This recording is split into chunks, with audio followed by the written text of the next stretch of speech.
लोग इंतजार में हैं और 2.5 महीने का वक्फा गुजर गया है। जब से लॉकडाउन हुआ, कोरोना कर्फ्यू लगा, जनता कर्फ्यू जारी हुआ, तब से लेके अब तक लोग बेहद मुंतजिर हैं, इंतजार में हैं कि मस्जिद के दरवाजे खुलें, हम आएं और नमाजें अदा करें, हम आएं सजदे करें और अल्लाह की बारगाह में तौबा कबूल कराने की कोशिश करें। यही एक वजह है कि अब जब 8 तारीख से हुकूमत ने ऐलान किया है कि इबादतगाहें खोली जाएंगी, मस्जिदें खोली जाएंगी, गुरुद्वारे, गिरजाघर, मंदिर खोले जाएंगे, तो अपने अपने तरीके से इबादत करने वाले लोग किस तरह से खुदा को, अपने भगवान को राज़ी करते हैं और क्या उनकी मंशाएं रहती हैं, अच्छे से अच्छा करने की यही है एक कोशिश। और मस्जिदों में आने वाले लोगों के लिए किस तरह के इंतजामात कराए जाएंगे, आपको बारी बारी वो सब दिखाता हूँ। आप चले मेरे साथ और देखें ये पूरी खबर। 8 जून 2020 से एक बार फिर से इबादतगाहें जितनी भी हैं, मंदिर, मस्जिद, गुरुद्वारे, चर्चेज, सब जगह फिर से रौनक और बहार आने वाली है। 22 मार्च 2020 जब से जनता कर्फ्यू हुआ और उसके बाद फिर लॉकडाउन हुआ, तब से मस्जिदें, मंदिर, गिरजाघर, गुरुद्वारे इसी तरह से खामोश हैं। यहाँ आने वाले जो नमाजी हैं उनको सबको मना किया हुआ है, पाबंदी है। लेकिन क्योंकि अब जिस तरह से सेंट्रल गवर्नमेंट की गाइडलाइंस आई हैं और जैसे बताया जा रहा है कि 8 तारीख से तमाम खोला जाएगा, मस्जिदों को, छोटी बड़ी मस्जिदें सब खुल जाएंगी, 50 लोगों के आकर के इबादत करने की इजाज़त दी गई है और इसी तरीके से मंदिरों में भी, गुरुद्वारों में भी ऐसा ही होगा, जिसको देखते हुए अब तैयारियां की जा रही हैं और एक बार फिर से इन जगहों पर, इन सभी इबादत गाहों पर रौनक आ जाएगी, लोग आएंगे। लेकिन किस तरह से आकर के इबादत करेंगे, क्या गाइडलाइंस होंगी, मस्जिदों में, मंदिरों में कैसे इंतजामात किए जाएंगे, उस सब के लिए देखना बहुत ज़रूरी है ताकि लोग समझ सकें और कोई भी सोशल डिस्टेंसिंग का वायलेशन न कर सके। उसके लिए ऊपर जामा मस्जिद में भी तैयारियां की जा रही हैं। तो आइए चलते हैं ऊपर ही मस्जिद में और देखते हैं कि किस तरह के इंतजामात गवर्नमेंट की गाइडलाइंस को देखते हुए इस वक्त किए जा रहे हैं। तीनों तरफ जो दरवाजे हैं मस्जिद का, गेट नंबर 1, गेट नंबर 2 और गेट नंबर 3 सब खोल दिए जाएंगे। तो लगभग 2.5 महीने से जो नमाजी मस्जिदों में आने वाले हैं, ये जो श्रद्धालु मंदिरों में जाने वाले हैं, जो लोग इबादत करते हैं गुरुद्वारों में जाकर के और जो इबादत करते हैं गिरजाघरों में जाकर के, 2.5 महीने के आसपास का वक्फा गुजर चुका है। दरवाजे क्योंकि सभी इबादत गाहों के बंद हैं, लोग इंतज़ार में हैं, जाना चाहते हैं, इबादत करना चाहते हैं, अपनी अपनी जो प्लेसेस ऑफ वर्शिप हैं। ये दरवाजे जो आपको शाही जामा मस्जिद के बंद दिखाई दे रहे हैं, ये पब्लिक के लिए, आवाम के लिए खोल दिए जाएंगे और इनमें आकर के नमाज पढ़ने की जो इजाज़त दी जाएगी। जिस तरह से बताया जा रहा है कि 50-50 आदमी जो हैं वो होंगे और ये दरवाजे खुल जाएंगे, तो जाहिर सी बात है लोगों के लिए एक बहुत बड़ी खुशखबरी है। लोग इंतज़ार में हैं कि आएंगे मस्जिदों में, नमाज अदा करेंगे और उसी तरह से पूरी जो जोश और इबादत का जज्बा है उसको देखते हुए ये दरवाजे सब खोल दिए जाएंगे। तो ये फिर से आबाद हुई नज़र आएगी और यहाँ क्या तैयारियाँ चल रही हैं मस्जिद में वो आपको सब दिखाता हूँ। और जामा मस्जिद के शाही इमाम सैयद अहमद बुखारी इस वक्त मेरे साथ मौजूद हैं, क्योंकि अब तैयारियाँ तकरीबन पूरी कर ली जा रही हैं और 8 तारीख से जिस तरह लोगों की आमद होगी, नमाजी यहाँ आएंगे, कैसी तैयारियां की गई हैं सैयद अहमद बुखारी बताएंगे। आप लोगों की तरफ से क्या तैयारियां हैं और आप क्या तजवीज़ पेश करना चाहेंगे? देखिए, सेंट्रल गवर्नमेंट ने जब ऐलान किया कि 8 तारीख से इबादतगाहें खोल दी जाएंगी, उसके बाद से ही हमने जामा मस्जिद में जो इस ताल्लुक़ से तैयारियां होनी चाहिए वो हमने शुरू कर दी हैं। सैनिटाइजेशन हम लोग कर रहे हैं कि सैनिटाइज हो रहा है और इसी तरह से सोशल डिस्टेंसिंग है उसको कायम रखने के लिए हर सफ़ में स्पीकर लगाए जा रहे हैं ताकि लोगों को मालूम हो कि कितनी दूरी के ऊपर उनको नमाज़ पढ़नी है। इसी तरह एक सफ़ और दूसरी सफ़ के दरमियान जितना फासला रहना चाहिए और जो गाइडलाइंस आई हैं उसके हिसाब से उस सफ एक सफ को छोड़कर दूसरी सफ में ये लगाया जा रहे हैं, मार्किंग की जा रही है ताकि लोग कोरोना से बच सकें। जो हम लोगों ने फैसला किया है कि जिस तरह बैतुल्लाह में और मदीना मुनव्वरा मस्जिद नबवी को खोला गया है, सिर्फ अभी बैतुल्लाह नहीं खुला है और वहाँ पर उन्होंने कारपेट्स हटा दिए हैं और लोग अपनी अपनी जाय नमाज लेकर जा रहे हैं। इसी तरह हमने भी यही किया है कि यहाँ पर हमने कारपेट्स और दरियाँ जो हैं वो हटाने का फ़ैसला किया है और लोग अपनी अपनी जाय नमाज लेकर जामे मस्जिद आएंगे और अपने साथ वापस ले जाएंगे। उसकी वजह यह है कि अगर कोई कोरोना का मरीज़ जामे मस्जिद में आ गया और उसने नमाज अदा की और सजदे में जाने के बाद उसको खांसी आई या उसको छींक आई और वो जर्म्स अपने वहाँ पर छोड़ गया और फ़ौरन ही कोई दूसरा नमाजी आकर वहाँ पर नमाज़ पढ़ता है तो वो उससे मुतासर हो सकता है। इसलिए एहतियात के पेश नज़र दरियाँ नहीं बिछेंगी, कारपेट नहीं बिछेंगे, लोग अपनी अपनी जाय नमाज लेकर आएंगे। उनकी जो गाइडलाइंस आई और जो अखबारात में और मीडिया के ज़रिए हम तक पहुँची, हमने फ़ौरन ही उसके मुताबिक यहाँ पर तमाम तैयारियाँ शुरू की। जैसे हौज़ है, उस हौज़ के ताल्लुक से मेडिकल एक्सपर्ट का कहना यह है कि वो दूसरों को नुकसान पहुंचा सकता है उसका पानी, क्योंकि कोरोना के मरीज़ अगर हुए और उन्होंने वहाँ पर वुज़ू किए, अपने हाथ डाले, वहाँ पर कुल्ली की और वो कुल्ली की छींटें जो हैं वो कहीं उस पानी में गईं तो वो मुतासिर कर सकता है और वो किसी के लिए भी नुकसानदेह होगा। तो हमारी कोशिश ये है और हम यही अपील करेंगे कि लोग अपने घरों से वुज़ू कर आएँ और हौज़ के पानी का इस्तेमाल ना करें। जहाँ दूसरा वुज़ू करने की जो जगह है, जहाँ टोटियाँ लगी हुई हैं, वहाँ पर डिस्टेंस टाइम रखना बहुत ज़रूरी है कि बहुत करीब वुज़ू ना करें। तो इससे बेहतर यह है कि लोग जो मकामी हैं वो अपने घरों से वुज़ू कर आएँ और जब बहुत ज़रूरी हो जब यहाँ पर जामे मस्जिद में वुज़ू करें। इसी तरह सैनिटाइज़र अपने साथ कैरी करें और जब वो नमाज़ पढ़ कर जाएँ तो अपने हाथों को सैनिटाइज़ करना बहुत ज़्यादा ज़रूरी होगा। और इससे भी ज़्यादा ज़रूरी है कि अगर लोग जिस दरवाज़े से आ रहे हैं और वहाँ पर रश है तो उस दरवाज़े से ना जाकर जिस दरवाज़े में रश कम हो वहाँ से वापस जाएं। तो ये इसकी एहतियात बहुत ही ज़्यादा ज़रूरी है। इसके अलावा जो एहतियाती तदाबीर इख्तियार करनी चाहिए WHO की जो आएंगी उसको इख्तियार करना निहायत ज़रूरी होगा, क्योंकि ये इस कोरोना से हम छुटकारा जल्द नहीं पा सकेंगे।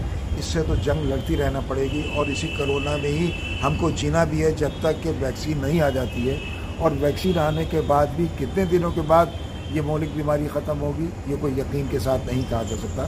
सिर्फ खुदा के हाथ में है कि अल्लाह ताला इस मौलिक बीमारी से सबको महफूज रखे, लेकिन हमें हर हालत में अपने आप को बचाना है और दूसरों को भी बचाना है। डेवलप कंट्रीज़ ख़ास तौर से मैं ज़रूर कहना चाहूँगा, हिंदुस्तान का और दिल्ली की बात करूँगा कि अभी इसका वैक्सीन नहीं आया जैसे आप भी कह रहे हैं और इसी के साथ जीना है। तो आपकी तरफ से क्या कहा जा सकता है उन लोगों के लिए जो कि सियासत से दूर हट कर के ख़ास तौर से सोचें इस चीज़ को देखते हुए कि अब हमें इसी बीमारी के साथ जीना है? अभी आपने एक अच्छा सवाल किया है। अक्सर कुछ लोगों का कहना यह है कि ये कोरोना कुछ है ही नहीं। कुछ लोग ये कहते हैं कि साहब ये तो हुकूमत की साजिश है। तो मैं समझता हूँ कि इस तरह की सोच जो है वो अक्लमंदी नहीं है। आप देखें कि पूरी दुनिया में ये वायरस फैला है, यूरोप में फैला है, एशिया के तमाम ममालिक में फैला है, अफ्रीकन कंट्रीज़ में फैला है, ख़ुद सऊदी अरबिया में ये फैल गया, जिसकी वजह से बैतुल्लाह के दरवाजे बंद कर दिए गए, मस्जिद नबवी के दरवाजे बंद हो गए, दुनिया की तमाम मसाजिद के दरवाजे बंद हो गए। यही थोड़ी है कि सिर्फ हिंदुस्तान में ही मसाजिद बंद हुई हैं और सिर्फ हिंदुस्तान में ऐलान हुआ है कि लॉकडाउन हुआ है और लोगों को एहतियाती तदाबीर जो है वो इख्तियार करने के लिए कहा गया है।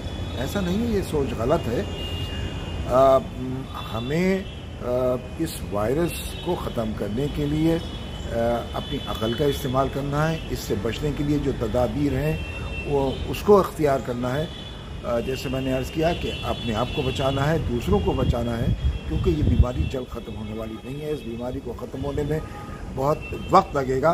और फिर आप देख रहे हैं कि जून का महीना शुरू हुआ है, जून के महीने में लगातार इजाफा हो रहा है, इस वर्ष में लोग मुब्तला हो रहे हैं। जुलाई इससे भी ज़्यादा बढ़कर ख़तरनाक होगा, जैसा कि मेडिकल एक्सपर्ट बता रहे हैं कि और ज़्यादा बढ़ेगा, तादाद मरीज़ों की बढ़ेगी।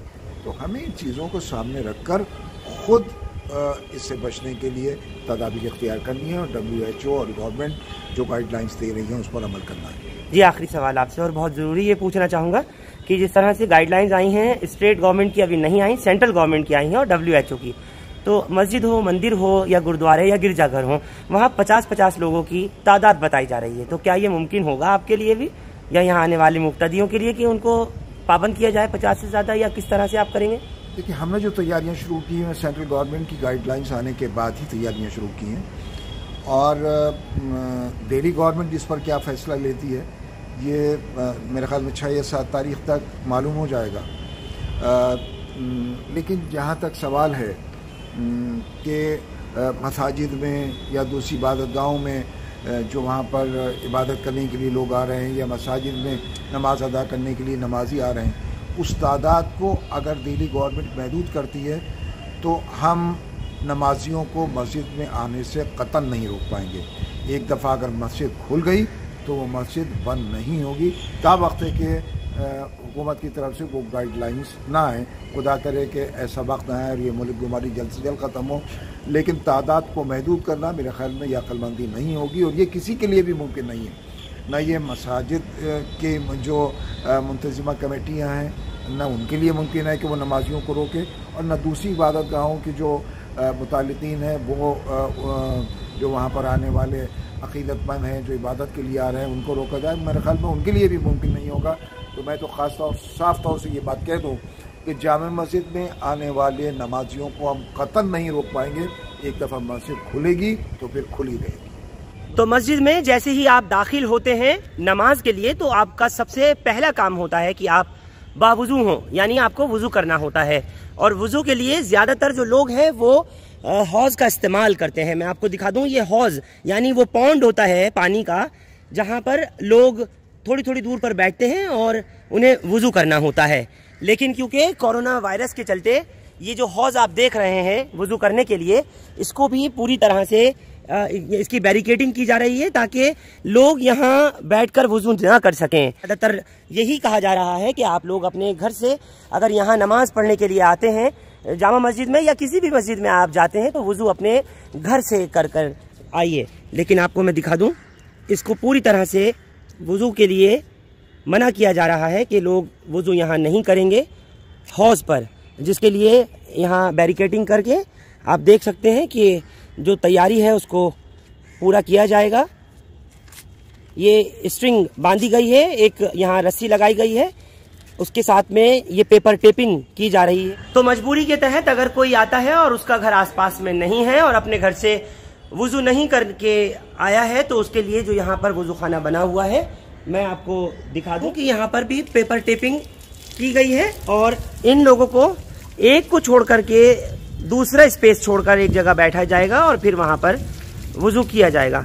ये आपने किस उस पे किया है, जरा एक बार सबको बताना चाहेंगे? सबके गाइडलाइंस की वजह से किए हैं ताकि लोग जो है अपने एक दूसरे में गैप रहेगा और हम इस तरीके से एक दूसरे से टच भी नहीं होंगे और किसी तरीके से छींटे पानी की या किसी भी तरीके से वो संपर्क में नहीं आ सकते। तो एक को छोड़ करके, यानी एक सीट छोड़ करके फिर एक बंदा वुज़ू कर सकता है, फिर एक छोड़ करके फिर आगे एक रखा गया है। ये आपको मैं दिखा दूं, इस तरह से एक एक टैप जो ये नल लगा हुआ है, एक यहाँ लगा दिया गया है, ये येलो कलर की मार्किंग, फिर ये छोड़ दिया गया है, फिर इसी तरीके से यहाँ लगाया गया है और यहाँ बैठने वाले के लिए ये इंतज़ाम किया गया है, फिर यहाँ पर छोड़ दिया गया है, यहाँ बैठ सकते हैं। और इसी तरह आप देखते रहिए कि आगे तक पूरी मार्किंग की गई है उन लोगों के लिए कि जो लोग अगर घर से वुज़ू नहीं करके आ पाते तो वो लोग यहाँ अगर जामा मस्जिद पे आएंगे तो हौज़ में वुज़ू नहीं कर सकते।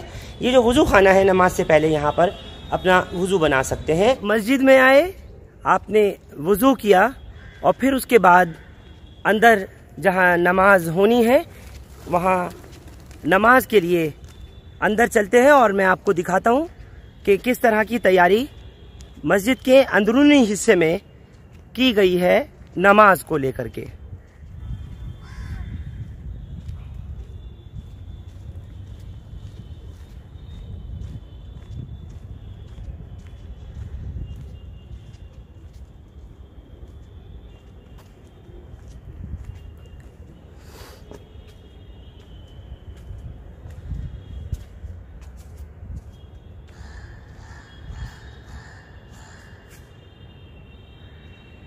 मेरे साथ इस वक्त शाबान बुखारी भी मौजूद हैं, जो कि यहाँ के हालात के बारे में बताना चाहते हैं। मैं भी चाहूँगा कि लोग ख़ास तौर से आप तक ये खबर पहुँचे कि आपको यहाँ आने के लिए किस तरह का जहन अपना बना कर के आना होगा।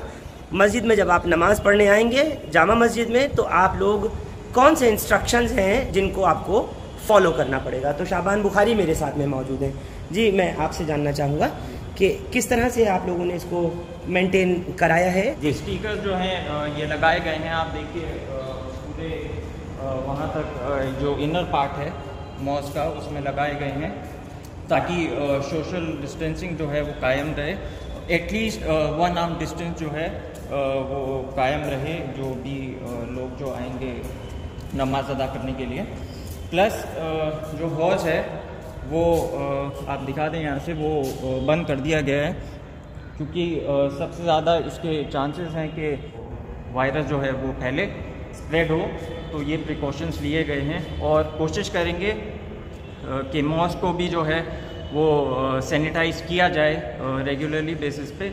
उस पर भी बात अभी चल रही है, तो उस पर भी हम लोग करें। क्या वजह है कि हौज को पूरी तरह बंद किया गया है और लोगों से घर से वुज़ू करके आने के लिए कहा गया है? जी हाँ, घर से वुज़ू भी कर आएँ। प्लस जो प्रेयर मैट्स हैं, जानिमाज जो हैं, वो भी अपने घरों से लेकर आएँ, क्योंकि आप यहाँ देखें हमने जो है कारपेट जो है वो हटा दिया गया है, क्योंकि उसमें बहुत चांसेस हैं जर्म्स जो हैं वो स्प्रेड होने के। और यही हौज के साथ है कि हौज में भी अगर हम खोलते हैं उसको, तो उसमें भी बहुत ज़्यादा चांसेस हैं कि जो वायरस जो है वो स्प्रेड हो। उसको रोकने के लिए हौज और ये कारपेट का जो डिसीजन है वो लिया गया। ये मुसल्ला जो है वो यहाँ रहेगा, जो इमाम जो है वो यहाँ से लीड करेंगे प्रेयर। और उसके बाद जो है ये एक रो छोड़ी गई है, जो वहाँ जो है वो मुसल्ला है, आप देखें एक रो छोड़ी गई है, फिर ये स्टिकर्स लगाए गए हैं। उसके बाद फिर ये रो जो है छोड़ी गई है, फिर स्टिकर्स लगाए हैं।